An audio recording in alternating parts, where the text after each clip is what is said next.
Good afternoon, students. On the previous turn, I discussed with you about the organs of UNO, and these organs were General Assembly and Security Council. Today, I am going to explain you about the other important organs of UNO. So, listen about Economic and Social Council. This is also an important organ of UNO. So, this Economic and Social Council, it consists of 54 members, okay, and these members are elected by General Assembly for a term of 3 years. And one more important thing about this council, that is 1/3 of its members retire every year. Means if 30 members are there, then 10 members retire every year, and to fill these vacancies, new members are elected by General Assembly. So this is all about the composition of Economic and Social Council. Now what is the work of this council? Listen carefully. So this council actually tries to solve the economic, social, cultural and humanitarian problems among the different nations, so that the disputes between the countries may not occur due to these problems of social, economic, cultural or humanitarian character. So all these problems regarding these fields are solved by Economic and Social Council, so that the world peace may not get disturbed. So this is the main function of Economic and Social Council. I think it should be clear to you. Now let us come to another important organ of UNO, and that is the Trusteeship Council.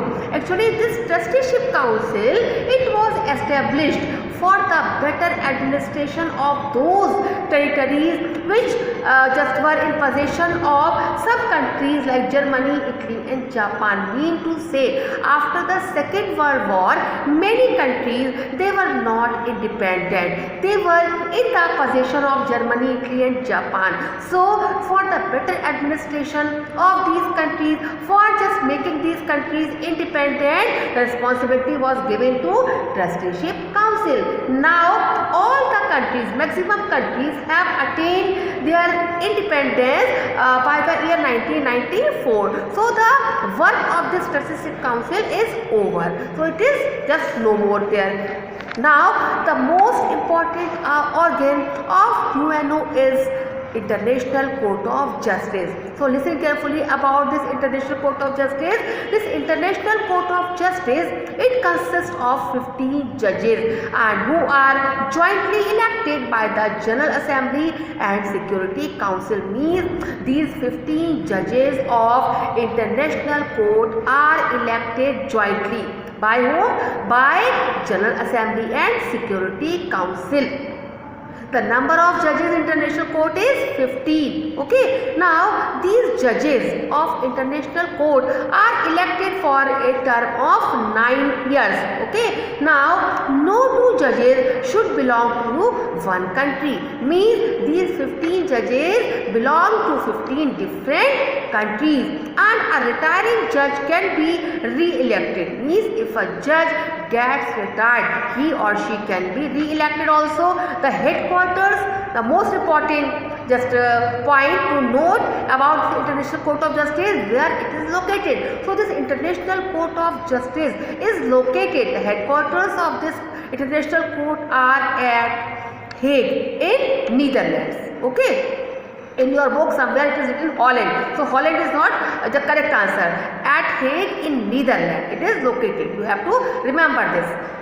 Sometimes in competitive exams also this question is asked, where are the headquarters of International Court of Justice situated? So where are they situated? At Hague, H-A-G-U-E, at Hague in Netherlands. Okay. Now what is the main function of this court? The court gives legal opinion to any organ of the United Nations on request. Means if any organ, General Assembly, Security Council, Economic and Social Council, if any organ of UNO asks some legal advice, then International Court gives its opinion. But its opinion is not binding on the organs. Means the organs, they can follow the advice or they cannot follow the advice. It depends on them.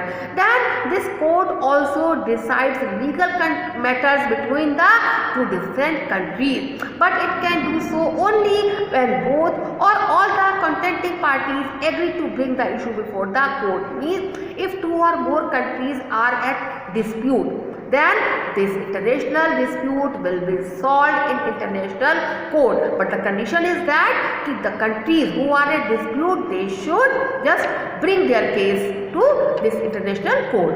And we should be proud. One important thing is this: we as Indians should be proud that Mr. B.N. Ran and Dr. Nagendra Singh of India, they have already served in International Court of Justice with the later remaining as its president. Okay, so the means our countrymen, our Indians, they have also served here as judge in the International Court of Justice. Okay, and so this is all for today.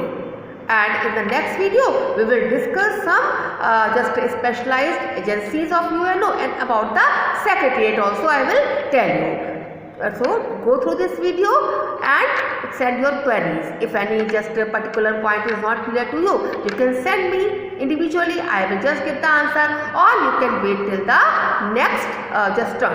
In the next turn, I will take a Google Meet. Okay. Have a good day.